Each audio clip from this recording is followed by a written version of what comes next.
औज़ुबिल्लाहिमिनश्शैतानिर्रजीम बिस्मिल्लाहिर्रहमानिर्रहीम। अस्सलाम वालेकुम व्यूअर्स, स्टूडेंट्स एंड प्रोफेशनल्स। उम्मीद है कि आप लोग पिछले टॉपिक्स को देख रहे होंगे, उसको फॉलो भी कर रहे होंगे, उसके साथ साथ स्टडी भी कर रहे होंगे और उसको अंडरस्टैंड करने की कोशिश भी कर रहे होंगे। ऑल्दो मेरे ख्याल में कुछ स्टूडेंट्स के लिए बड़ा मुश्किल होगा इसको स्टेज पे डाइजेस्ट करना और हज़म करना, क्योंकि वजह ये है कि थोड़ा-सा ये ड्राई टॉपिक है प्रोफेशनल्स के लिए। तो फिर भी रिलेटिवली ईज़ी होगा इसको, क्योंकि वो अपने एनवायरनमेंट को इसी तरह सिमुलेट भी कर लेते होंगे, या अगर वो इस एनवायरनमेंट में नहीं भी काम कर रहे हैं ऑडिट वगैरह के अंदर, तो उनको एटलीस्ट कॉर्पोरेट कल्चर का आइडिया है, तो उसको सिमुलेट कर रहे होंगे। लेकिन डेफिनेटली जिनको कॉर्पोरेट कल्चर का आइडिया नहीं है, उनके लिए थोड़ा-सा मुश्किल हो रही है इसको अंडरस्टैंड करने के लिए। हाउएवर मैं कोशिश करता हूँ कि बहुत ही आसान सा लैंग्वेज के अंदर, मतलब इसकी कोई बहुत ज़्यादा टेक्निकल जार्गन्स यूज़ नहीं कर रहा हूँ, या कोई बहुत ज़्यादा टेक्निकल ऐसे वर्ड्स ही यूज़ करता हूँ कि आपको समझने में दिक्कत हो। तो इसके लिए डेफ़िनेटली कुछ चीज़ें ऐसी है जो ज़ाहिर-सी बात है कोर्स का पार्ट है और ऑडिट का भी पार्ट है, और कुछ चीज़ें उसको अंडरस्टैंड करना ज़रूरी है। माइट बी आप में से कुछ लोग एग्ज़ाम में अपीयर हो रहे होंगे, तो उनके लिए एक सवाल भी अगर उस टॉपिक से निकल आता है, तो वो उनके लिए बड़ा मसला बन सकता है अगर उन पर अंडरस्टैंडिंग नहीं हो। तो एक-एक सवाल, एक-एक एरिया, एक-एक टॉपिक इतना ही इम्पोर्टेंट है, जितना आप पूरा कोर्स की एग्ज़ाम की सर्टिफ़िकेशन के लिए आप प्रिपरेशन कर रहे हैं। तो आप फ़ोकस करें, टॉपिक्स के ऊपर फ़ोकस करें। मैंने आपको पहली वीडियो के अंदर जो स्टार्ट किया था, वहाँ पर मैंने टॉपिक्स को सेपरेट करके दे दिया था। इसकी वर्कशीट चाहिए होगी, एक्सेल की शीट, जिसमें टॉपिक्स को आपने अपना, मैंने आपको एक तरीकाकार बताया था कि आप टॉपिक्स के अंदर लिखिए, उसमें एग्ज़ाम का कवरेज, अपना रिव्यूज़, प्रिपरेशन सारा कुछ डालें, वो टॉपिक्स के। तो आप एक-एक टॉपिक को लेके चलेंगे, तो आपके लिए इंशाल्लाह एग्ज़ाम कोई मुश्किल चीज़ नहीं है। मैं फिर कह रहा हूँ, एग्ज़ाम को देना बहुत आसान है, और अगर आपका फ़ोकस है, आपकी इंटेंशन सही है, आपकी नीयत ठीक है, तो आप पढ़ाई करके ये निकाल सकते हैं। कोई बड़ा रॉकेट साइंस नहीं है। तो चलिए जनाब, अभी हम देखते हैं सीएसए। एक जो सीएस है, कंट्रोल सेल्फ असेसमेंट, एक टेक्नीक है। कुछ वैसे तो ये इसकी इम्प्लीमेंट नहीं होती है, क्या मेथोडोलॉजीज है आपकी एक समझने के लिए है कि ये क्या होता है, असेसमेंट क्या होता है। Basically, CSA is an assessment of the control made by the staff and management to assure stakeholder, customer, and other parties of the reliability of the organization internal controls. Basically, क्या होता है, assessment आप कर रहे होते हैं ना, आप जांच रहे होते हैं, देख रहे होते हैं कि है ना, मैं सेल्फ असेसमेंट करके देखूं कि है ना, कि कितना मेरे पास जो चीज़ें हैं, मैं जो काम कर रहा हूँ कितना ठीक है, जितना मैंने इम्प्लीमेंट किया हुआ है वो कितनी इफेक्टिव है, चीज़ें कंट्रोल्स कितने इफेक्टिव है। तो ये एक बेसिकली मैनेजमेंट की तरफ से, स्टाफ की तरफ से एक असेसमेंट होता है, जो कि वो अपने एश्योर कर रहा होता है अपने स्टेक होल्डर, कस्टमर को और पार्टीज को, कि मेरे कितने कंट्रोल्स है वो कितने रिलायबल है, और उनके लिए कितने फ़ायदेमंद है, उनके लिए कितना जो है अच्छा, एक कंट्रोल्स की बार-बार बात आ रही है, तो कंट्रोल्स वो मैकेनिज़्म है जो कि आपको किसी भी चीज़ की वैलिडेशन देता है, आपको कंप्लायंस की रिक्वायरमेंट फुलफिल कर रहा होता है। लेट्स सपोज़ अगर एक सिस्टम को एक्सेस आप करना चाह रहे हैं, उसको पासवर्ड एक कंट्रोल है, ठीक है ना? पासवर्ड एक कंट्रोल है। ऐसा नहीं है कि कंट्रोल कोई चीज़ लेके आ रहा है। पासवर्ड समझे किसी सिस्टम को एक्सेस करने के लिए पासवर्ड एक कंट्रोल है, ठीक है ना? अब पासवर्ड कंट्रोल कितना इफेक्टिव है या कितना एफिशिएंट है, उस पासवर्ड के पैरामीटर्स या कंट्रोल्स के पैरामीटर्स के ऊपर आपको फोकस करना होगा या देखना होगा ऑडिटर का, ठीक है ना? लेट्स सपोज एक पासवर्ड है, आपने सिंपल पासवर्ड रखा, कोई भी पासवर्ड, वहां पे लिखा password should be provide necessary, ठीक है ना? आपने देखा होगा लोग डाले 4 वर्ड का, अब आपने उसके अंदर डाला कि पासवर्ड कॉम्प्लेक्सिटी भी हो, पासवर्ड के अंदर अल्फा न्यूमेरिक भी हो, पासवर्ड के अंदर मजीद कॉम्प्लिकेट, पासवर्ड मिनिमम 8 कैरेक्टर का हो, पासवर्ड मिनिमम 10 कैरेक्टर का हो, password should be change on the 30 days, ठीक है ना? पासवर्ड रिव्यू उसके ये होने चाहिए, ठीक है ना? ये वो चीजें हैं, 2 फैक्टर ऑथेंटिसिटी, ये पासवर्ड के डिफरेंट फॉर्म्स है, ठीक है ना? डिफरेंट टाइप्स आपने पासवर्ड को, तो ये कंट्रोल की एफिशिएंसी बताती है, कितना स्ट्रॉन्ग आपने पासवर्ड, एक कंट्रोल है और उसकी कितना एफिशिएंटली, कितना आपने, ठीक है, एक पासवर्ड रखा, घर का ताला आपने लगाया दरवाजे पर, ये कंट्रोल है, ठीक है ना। ताला कंट्रोल है, दरवाजा आपका ऑब्जेक्टिव है, ठीक है ना, ऑब्जेक्ट है, और ताला आपका कंट्रोल है, ठीक है ना। तो आपने ये देखना है कि आपने उस ऑब्जेक्ट को एक्सेस करने के लिए, ठीक है ना, जो सब्जेक्ट था, मतलब आप रिसोर्स, ह्यूमन रिसोर्स, अगर वो दरवाजे को एक्सेस करने के लिए, तो ताला जो है बीच में लगा हुआ था, ठीक है ना, दरवाजे पर ताला लगा हुआ था। अब आपने ताले को कितना मजबूत ताला है, और वो ताला किस तरह का लगा हुआ है, उसके अंदर कितनी तरह की कीज इस्तेमाल हो रही है। कुछ ताले हैं जिसमें डबल की वाला ताला होता है, डबल, कुछ है ऑटो वाला, आजकल थंब वाला भी, फिंगर वाले भी ताले आ चुके हैं, ठीक है ना। और इस तरह ये ताले की अपनी कैरेक्टरिस्टिक्स होती है, अपना खुद की इसकी फंक्शनलिटी होती है। जितना अच्छा ताला होगा उतना मुश्किल होगा उसको एक्सेस करना, उसको तोड़ना, उसको। तो ये जो अनऑथोराइज लोग होंगे उनके लिए, आपने देखा होगा ताला तो शायद अब पुराना टर्मिनोलॉजी यूज हो गया, बायोमेट्रिक आपने देखा होगा सिस्टम यूज होता है। कहीं आप जाते हैं तो आप ऑर्गेनाइजेशन के अंदर इंटरप्राइज थम्स वगैरह यूज होता है। तो बेसिकली सवाल था कि है ना, कितना सेल्फ असेसमेंट करना है आपने कंट्रोल्स की, और कंट्रोल्स को आपने खुद ने जांचना है कि कितना एफिशिएंट और इफेक्टिव है। इसके लिए आपने एक असेसमेंट प्रोग्राम चलाना है। It can consist of simple question to facilitate the workshop, ठीक है। सवाल बहुत ही आसान से हो सकते हैं, और बहुत ज़्यादा डिटेल में भी नहीं, कॉम्प्लेक्सिटी भी देने, और टूल्स भी आप यूज कर सकते हैं। Management meetings, client workshop, worksheet, rating, ये आपके वो चीजें होती है जो कि जिस जहां वो सवाल दे सकते हैं। आपके रेटिंग शीट, जिस तरह मेरे लिए एक कंट्रोल है कि आपने रेट करा मुझे, तो मैं अपनी वीडियो की क्वालिटी और मैं कोर्स की क्वालिटी मेंटेन रखने के लिए एक कंट्रोल है रेटिंग करना, ठीक है ना। इसका इनपुट आउट आपने देना है, और आउट जो उसका वैल्यूएशन करेंगे, उसका आउटपुट निकलेगा, उसकी बेसिस पे मैंने जो प्रोग्राम को आगे जिस स्टेप में ले जाना है, जिस डायरेक्शन में ले जाना है, वो मेरे लिए एक सेल्फ असेसमेंट टूल का काम देगा। आपकी फीडबैक, आपका रेटिंग, ये मेरे लिए एक सेल्फ असेसमेंट होगा। जो भी आपकी इनपुट आएगी उसको मैं देखूंगा, उसको जांचूंगा, रिव्यू करूंगा, और उसके अकॉर्डिंगली इस कोर्स को बेहतर करने की कोशिश करूंगा, इस कोर्स को आगे ले जाने की कोशिश करूंगा। तो ये एक सिंपल सी चीजें आपको रिलेट करें, बहुत ज्यादा कॉम्प्लेक्सिटी में नहीं जाए कि क्या चीजें किस तरह होता है, क्योंकि अभी आप स्टूडेंट्स हैं, जो प्रोफेशनल्स भी हैं उनके लिए भी बहुत आसान है। हाँ, अगर कोई ऐसी चीज कॉम्प्लेक्सिटी आ रही है किसी स्टेज पर, तो आप मुझे अपना सिनेरियो डिस्कस कर सकते हैं। अनफॉर्चुनेटली ये वीडियो रिकॉर्डिंग वाला जो सिलसिला है, उसके अंदर एक डिसएडवांटेज ये है कि मैं और जो स्टूडेंट्स है उनके साथ डिस्कशन नहीं कर सकता हूँ। अदरवाइज तो एक तरीकाकार रहा है कि जब फेस टू फेस क्लासेस होती है या ऑनलाइन क्लासेस होती है, इंटरेक्टिव सेशंस होते हैं, उसके अंदर मुझे हर स्टूडेंट का प्रोफाइल पता होता है, और अकॉर्डिंगली टू प्रोफाइल हम case to case scenario discuss कर रहा होता है। लेट्स सपोज मैं किसी स्टूडेंट को पूछा कि आप फलाना ऑर्गेनाइजेशन में काम कर रहे हैं, तो आप अपना ऑर्गेनाइजेशन का स्ट्रक्चर बाकी लोगों को बताएं, तो वो एक्सपीरियंस शेयर हो जाता है, लोगों को ज्यादा नॉलेज मिल जाता है कि वहां पर क्या चल रहा है। अच्छा, बैंकिंग में क्या चल रहा है, अच्छा हेल्थ इंडस्ट्री में क्या चल रहा है, अच्छा टेलीकॉम में क्या चल रहा है, एसपी में क्या चल रहा है, मैन्युफैक्चरिंग इंडस्ट्री में क्या चल रहा है। तो इस तरह एक आप लोग को नॉलेज गेन करने का मौका भी मिल जाता है। लेकिन अनफॉर्चुनेटली इधर वीडियो वाला सिलसिला है, जरा इधर मुश्किल है, लेकिन हम कोशिश करेंगे कोई इफेक्टिवली इंटरेक्टिव सेशन करें, ताकि इतनी डिटेल तो नहीं होगा, लेकिन हम फिर भी किसी ना किसी हद तक कुछ चीजें जांच लेंगे, ठीक है। तो सीएसए के बारे में, इसके ऑब्जेक्टिव के, the primary objective is to leverage the internal audit function by shifting someone of the control monitoring responsibility to the function. ये इसका फायदा ये है कि आपको इंटरनल ऑडिट फंक्शन है उसको आइडिया हो जाता है, कंट्रोल मॉनिटरिंग रिस्पांसिबिलिटी तो फंक्शन एरिया के अंदर क्या चीज चल रहा है, किस तरह उसके फंक्शंस काम कर रहे हैं, किस तरह के कंट्रोल्स काम कर रहे हैं, क्या क्या कंट्रोल्स होने चाहिए, उसके बारे में उसको एडवांटेज लेवरेज मिल जाता है, ठीक है ना। CSA empowers worker to assess or even design the control environment, ठीक है ना।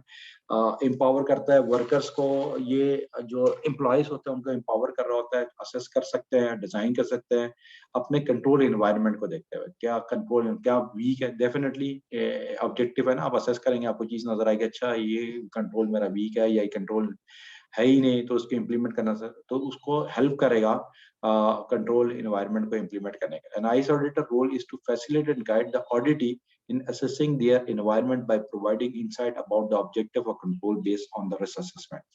Auditor क्या कर सकता है,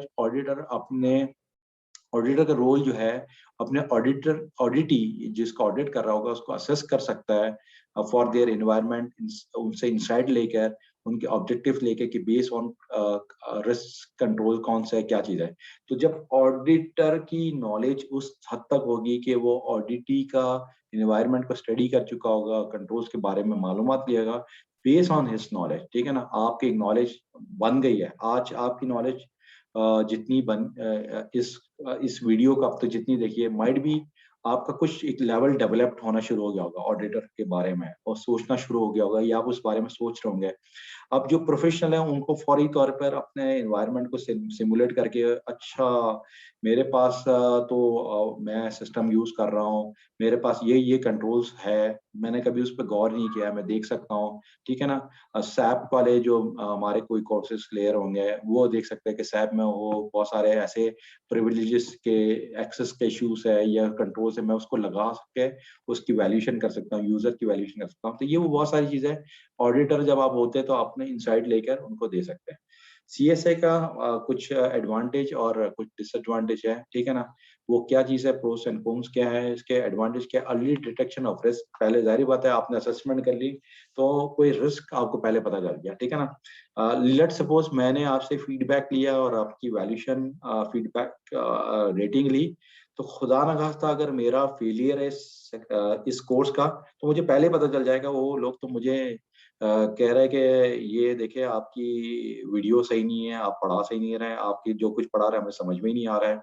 तो ये एक मेरे लिए एक फेलियर है जो कि मैंने पहले ही डिटेक्ट कर लिया, ठीक है ना। अब उसके अकॉर्डिंगली अगर मैंने उसके कुछ इम्प्रूवमेंट प्लान बना लूंगा, उसको इफेक्टिव कर लूंगा, तो ये एक तरीके सेल्फ असेसमेंट से फायदा होगा, more effective and improve internal controls, ठीक है ना। ये कंट्रोल्स की बात कर रहा है, मैंने अपने प्रोग्राम की बात की। Creation of cohesive team through employ involvement, एक एक टीम बनाऊंगा जो कि आपस में मर्ज होगी, कोहेसिवनेस होगी उनके दरमियान, एक कॉमन गोल, कॉमन टीम होगी, ठीक है ना, जो कि मुख्तलिफ एम्प्लॉय को मैं इन्वॉल्व कर सकता हूँ, different stakeholder, different function की टीम को मिलाकर एक टीम बना सकता हूँ और उसकी डिप्लॉयमेंट कर सकता हूँ। डिप्लॉइंग सेंस ऑफ ओनरशिप, ठीक है ना, आपके सेंस ऑफ ओनरशिप आपको आप मिल सकता है कि यार मैं क्या सोच रहा हूँ और क्या चीज करनी है, ठीक है ना। डेवलपिंग हो सकती है। इंक्रीज एम्प्लॉय अवेयरनेस, एम्प्लॉय की अवेयरनेस बढ़ सकती है, सोच और विचार और सोच सकता है, उसको अपने प्रोग्राम, जिस तरह मैंने आपको एक थॉट दिया ना, अगर सैप वाला है वो सैप के बारे में सोचने लगेगा, और इस तरह डिफरेंट, अगर वो कोई इंडस्ट्री के अंदर काम कर रहा है तो वो टेलीकॉम में, बैंकिंग में है, उस पे हेल्थ के इंडस्ट्री में, तो अपने बारे में सोचेगा, अच्छा जनाब कि मैं इसको सिक्योर किस अपने तौर पे भी कोई इनिशिएटिव ले सकता है, अवेयरनेस दे सकता है। इंक्रीज कम्युनिकेशन है, आपको बोलचाल, बातचीत आपकी बढ़ेगी डिफरेंट डिपार्टमेंट के साथ। आप जब जो 4 चीजें करेंगे, जब मैंने आपको बताया ना, ये 4 चीजें यहाँ पर, management meeting, client workshop, worksheet, जो क्लाइंट वर्कशॉप होगी, आपने एक वर्कशॉप कराई, आपने इनपुट लिया, उनसे फीडबैक लिया, मैनेजमेंट मीटिंग से आपने नोट्स उठाए और आपने वर्कशीट, तो ये 4 चीजें आपको वहां से फीडबैक मिलेगी। जिस तरह आपने अपने सर्वे बना के दे दिया कि ठीक है ना, मुझे बताया कि मेरा डिपार्टमेंट काम कर रहा है, मैं सर्विस दे रहा हूँ, आईटी सर्विस, आईटी इंफ्रास्ट्रक्चर की सर्विस दे रहा हूँ, तो आपके ऑडियंस कौन है, आपकी एंड यूजर से आपने एक 1 पेजर का गूगल पर आपने एक सर्वे बना के उनको डाल दिया कि सर मुझे अपना फीडबैक दे, ताकि मैं अपनी सर्विस, अपने चीजों को दुरुस्त करना चाहता हूँ। तो इस तरह ही आप कम्युनिकेशन करेंगे। इम्प्रूव ऑडिट रेटिंग प्रोसेस, आप अपने ऑडिट की जितनी भी है प्रोसेसेस को रेट मिलेंगे, जो रेटिंग होगी उसको बेहतर कर सकता है। वही वाली बात है, रिडक्शन इन कंट्रोल कॉस्ट, आपने कॉस्ट कंट्रोल लगाया, आपने लेटर स्टेज पर कोई बड़ा धमाका होने के बाद कोई चीज इंप्लीमेंट करते जाते हैं तो उसकी कॉस्ट ज्यादा होती है। मतलब कोई कॉस्ट अगर आपने आहिस्ते आहिस्ते और अगर आपने कोई चीज इंप्लीमेंट की, कोई कंट्रोल ग्रेजुअली ग्रेजुअली इसको लेके चले, धीरे धीरे कोई चीज आपने इंप्लीमेंट की, तो वो आपको इतना ज्यादा प्रॉब्लमेटिक नहीं करेगा, ठीक है ना। लेकिन अगर आपको वन टाइम कॉस्ट पर अगर आप जाते हैं तो कंपनी के लिए ये सोचना मुश्किल हो जाता है कि इतनी बड़ी कॉस्ट की इनकर किस तरह करें, ठीक है ना। कोई बड़ा सिस्टम लेकर आना पड़ेगा, हो सकता है कोई ह्यूमन रिसोर्स रखना पड़ जाएगा, हो सकता है उनको कोई सिस्टम के अंदर बड़ी चेंजेस करनी पड़ेगी। तो अगर आपने बाय बिफोर टाइम प्रोएक्टिवली इसको देख लिया तो आप उसको एड्रेस कर सकेंगे। Assurance provide to the stakeholder and customer, आप जाहिर बात है आप अपना कस्टमर और स्टेक होल्डर को सबसे बड़ी एश्योरेंस कॉन्फिडेंस दे सकेंगे, सर ये तो हमारा best of the state of the art system है, इसके अंदर कोई ऐसी डिफेक्टिव नहीं है। तो ये आपको सेल्फ असेसमेंट के जरिए मिलेगा। डिसएडवांटेज क्या है? मिस्टेकन, जाहिर बात है कहीं एडवांटेज होता है तो उसका डिसएडवांटेज भी है, लेकिन यहाँ पर 4-5 है, लिस्ट डाउन है। Mistaken as an audit function replacement, ठीक है ना। सबसे बड़ा है कि आपने ऑडिट फंक्शन को कोई चीज ऐसा काम नहीं आपने अगर कोई कंट्रोल्स आपका काम नहीं कर रहा है और आपने उसके अंदर, तो आपने कोई ऑडिट फंक्शन को ही पूरा रिप्लेस कर दिया उसके अंदर, ठीक है ना। आपको ये लगा कि ये सही नहीं है, ये फंक्शन ऑडिट सही नहीं हो रहा है ये इसका, तो आपने कोई इसका रिप्लेसमेंट कर दिया। Regarded as an additional workload, आपने ले लिया कि ये मेरे लिए डिसएडवांटेज है कि एडिशनल वर्कलोड मुझे करना पड़ा है, बिला वजह का मैं क्यों करूँ। जिस तरह मैंने आपको बताया ना कि मैं क्यों इस चक्कर में पढ़ूं कि आपके रेटिंग लूं, आपसे फीडबैक लूं, बार बार क्यों आपसे हर वीडियो के एंड पे बताऊं कि दे, ये मेरे लिए एक एडिशनल वर्क है। मैं कहूंगा ठीक है यार, पढ़ते पढ़े ना पढ़े तो मुझे से क्या, मैंने तो अपना डिलीवर कर दिया। लेकिन अगर आपको क्वालिटी लानी है तो आपको ये सारे काम करने पड़ेंगे, असेसमेंट करना पड़ेगा। ये आपके प्रोफेशनल लाइफ में भी, ये not only for this course, not for only the auditor.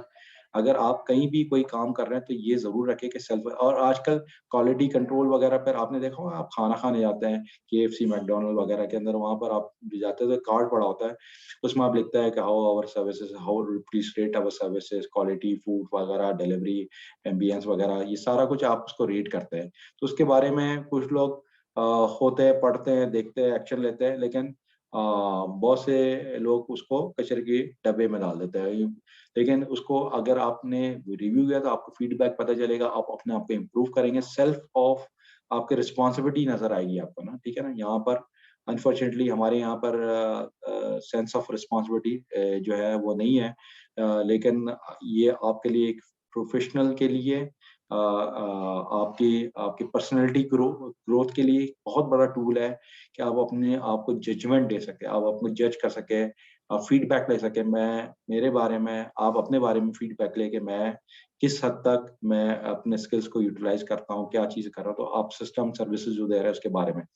Failure to act on improvement suggestion को डैमेज एम्प्लॉय मॉरल, हो सकता है फेलियर हो, failure to act on improvement हम ना कर सके तो एम्प्लॉय के लिए मोरल मोरल इसका डैमेज हो सकता है। लेट सपोज आपने मेरे बारे में कोई कमेंट्स ऐसे दिए जिससे मैं डीमोरलाइज हो गया और मैंने बोला अच्छा लो, मैंने पढ़ाना ही छोड़ दिया कि यार ये तो स्टूडेंट्स मुझे बुरा कह रहा है, ये तो बहुत ही बुरा कह रहा है, मेरी कोई भी रेटिंग सही नहीं कर रहा है, तो मैं बंद कर दो मैं, तो ये हो सकता है। Lack of motivation may limit effectiveness in the detection of weak control, ठीक है ना। लैक ऑफ मोटिवेशन मतलब आपकी इफेक्टिवनेस डिटेक्शन के लिए और वीक कंट्रोल्स के लिए कोई लिमिट हो सकती है। आपकी मोटिवेशन ना हो, मैं क्यों करूँ, ठीक है ना। आपकी मोरल डैमेज हो सकता है, मोटिवेशन नहीं है, मैं आपको मोटिवेट नहीं कर, किसी की मैनेजमेंट की तरफ से आप सेल्फ असेसमेंट कर रहे हैं, ठीक है ना, लेकिन आपको कोई ये मोटिवेशन नहीं मिल रही, मैनेजमेंट भी कहता है यार ये क्या रोला पाया सी, ये क्या मसला है आपका ना, ठीक है ना यार, ठीक है आपने हमेशा आपको वो कहेगा यार बहुत ज्यादा एफिशिएंट बनने की जरूरत नहीं है, जो काम आपको दिया गया है सेल्फ असेसमेंट वगैरह छोड़े, ये आपका काम नहीं है, ये जिसका काम है वो करेगा, आप अपने काम पे फोकस करें। तो आप बोलेंगे सर ये तो मेरे डिपार्टमेंट के लिए एक बड़ा अच्छा काम है, मैं असेसमेंट कर रहा हूँ ताकि जो वीक हमारे एरियाज है, वीक कंट्रोल्स है, हम उसको देख सके, फीडबैक मिल सके, हमें मार्केट की अपडेट मिल सके, लोग हमें आइडियाज शेयरिंग कर सकते, सजेशन दे सके, तो वो कहेगा कि यार छोड़ो, दफा करो, ये आपकी इन चीजों में पड़ेगा। तो बेसिकली जो है ये एडवांटेज और डिसएडवांटेज है जिसको आपने जरूर ध्यान में रखना है। ट्रेडिशनल वर्सेस सीएसए, दो चीजें अभी मैंने आपको बताया था कि सीएसए का क्या है। ट्रेडिशन के अंदर क्या होता है, ट्रेडिशनल के अंदर असाइन ड्यूटी सुपरवाइज स्टाफ होता है, सीएसए के अंदर एम्पावर अकाउंटेबल एम्प्लॉयज होते हैं, ठीक है ना। मतलब ट्रेडिशनल के अंदर ड्यूटीज बांट दी जाती है, सुपरवाइज स्टाफ कर रहा होता है, ठीक है ना।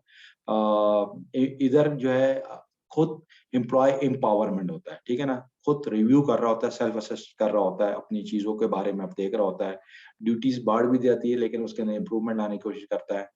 ट्रेडिशनल के अंदर पॉलिसी रूल ड्रिवन होती है, उसके अंदर भी ठीक है यार, जो कह दिया वो करो, सरकारी डिपार्टमेंट वाला हाल है, जो कह दिया ऊपर से आ रहा है, सरकार ने कह दिया पॉलिसीज है, वो आज से 20 साल पहले जो लिख दिया गया था वही लकीर के फकीर बन गए, ठीक है ना। जो कहते हैं ना, लकीर जो लिख दिया वही चलो। इधर आपको सीएसए के अंदर कंटिन्यूस इम्प्रूवमेंट लर्निंग का मिलता है, हर वक्त नई चीज सोचते हैं, समझते हैं। ये आपके लिए, स्टूडेंट्स के लिए बहुत ज्यादा अच्छा है कि आपने कहना यार मैं तो सीएसए को फॉलो करता हूँ, सीएसए इम्प्लीमेंट कराऊंगा और सीएसए पर जाऊंगा, मैं लकीर का फकीर बनना नहीं चाहता। ठीक है, जो चीज होता है वो ठीक है, लेकिन वो ट्रेडिशनल था, ठीक है। नाउ दिस इज सीएसए, हमने इसको करना है। लिमिटेड एम्प्लॉय पार्टिसिपेंट, ठीक है, उधर कम लोग होते हैं, लिमिट। यहाँ पर जब आप कोई ऐसी चीज लेकर आते हैं, सर्वे लेकर आते हैं, तो आपके पास एम्प्लॉयज की पार्टिसिपेशन होती है, प्रोग्राम होता है, आपने जिस तरह इंटरेस्टिंग प्रोग्राम, जिस तरह वर्कशॉप्स करवा दी, मैनेजमेंट के साथ डिस्कशन कर ली, ब्रेनस्टॉर्मिंग कर ली, ठीक है ना, आइडियाज कलेक्शन कर ले, तो आपके साथ ये एक्सटेंसिव एम्प्लॉयमेंट की इन्वॉल्वमेंट शामिल होगी। उधर आपका नैरो स्टेक होल्डर फोकस होगा, इधर ब्रॉड स्टेक होल्डर होगा, मतलब छोटा उधर होगा स्टेक होल्डर, ठीक है यार, उधर आप सरकारी डिपार्टमेंट एक दूसरे के बारे में नई वो राय देना चाहते हैं, उनका इधर आप लेकर आएंगे तो बढ़ चढ़ कर राय देंगे। ब्रॉडर स्टेक होल्डर, उनको भी लगेगा उनकी बात भी सुनी जा रही है, उनके मसले भी हल हो रहे हैं, उनकी भी चीजों को माना जा रहा है, ठीक है ना। तो वो आप जब असेसमेंट प्रोग्राम लेकर आ रहे होते हैं तो उसके अंदर आप उनके भी ले रहे होते हैं, उनका भी इंटरेस्ट होता है, और जब इम्प्लीमेंटेशन की बात आती है तो उनकी चीज जब इम्प्लीमेंट होती है तो उनको नजर आता है कि वाकई में ये फंक्शन डिपार्टमेंट जो है ऑर्गेनाइजेशन के फेवर में बात करता है, ये तमाम स्टेक होल्डर को साथ लेके चलता है, उनके बारे में सोचता है। ऑडिट एंड अदर स्पेशलिस्ट होते हैं इधर, ठीक है, इधर staff at all level in all function are the primary control and analyst होता है, ठीक है ना। उधर आपके स्पेशलाइज लोग मिलते हैं, ट्रेडिशन में यार ठीक है, इसको हाथ नहीं लगाना, ये स्पेशल लोगों का काम है, ये एक्सपर्ट लोगों का काम है, आपका काम नहीं। इधर स्टाफ वो जो होता है उनके पास लिबर्टी होती है, लेवरेज होता है कि ऑल लेवल पर, जूनियर हो, सीनियर हो, मिड लेवल पर हो, उनके पास ये होता है कि वो इन चीजों को देख सकते हैं, असेसमेंट कर सकते हैं और उसके अंदर देख आगे जा सकते हैं। तो जनाब ये अभी हमने पूरा सीएसए के बारे में पढ़ा था और इसको स्टडी किया था, ठीक है ना। इसके बारे में अगर आपके कोई सवालात है, कोई चीज़ है, इसको स्टडी दोबारा करिएगा। फिर मैं बार बार आपको मशवरा ये देता हूँ कि किताबें ज़रूर देखें, सेल्फ स्टडी ज़रूर करें, और अगर कोई चीज़ नहीं समझ में आए तो मुझसे रब्ता करें, बताएं, पूछें, और इंशाल्लाह हम कोशिश करेंगे कि ये कुछ आपको वीडियोस मिल जाएं, आप स्टडी कर लें। तो उम्मीद है आने वाले वक्त के अंदर एक आपके साथ सेशन कर लेंगे और डिटेल सेशन कर लेंगे इस वीक के एंड पर, जो अभी करंट वीक चल रहा है मेरे ख्याल में, और इस वीक एंड पर कोई इंटरैक्टिव सेशन का प्रोग्राम करते हैं और इसमें आपके साथ एक डिस्कशन करते हैं। मीन टाइम आपको ये स्लाइड्स पढ़ना जरूरी है, देखना जरूरी है, और अपने सवाल को लिख ले ताकि हम उसके ऊपर सवाल पर डिस्कशन कर सकें। तो रमज़ान का बरकत महीना है, इसमें बहुत ज़्यादा आप अपने लिए दुआ करिएगा, मेरे लिए दुआ करेगा, अपने पेरेंट्स के लिए करेगा, और इंशाल्लाह फिर हम आपसे दूसरे वीडियो में मुलाकात करते हैं। Thank you.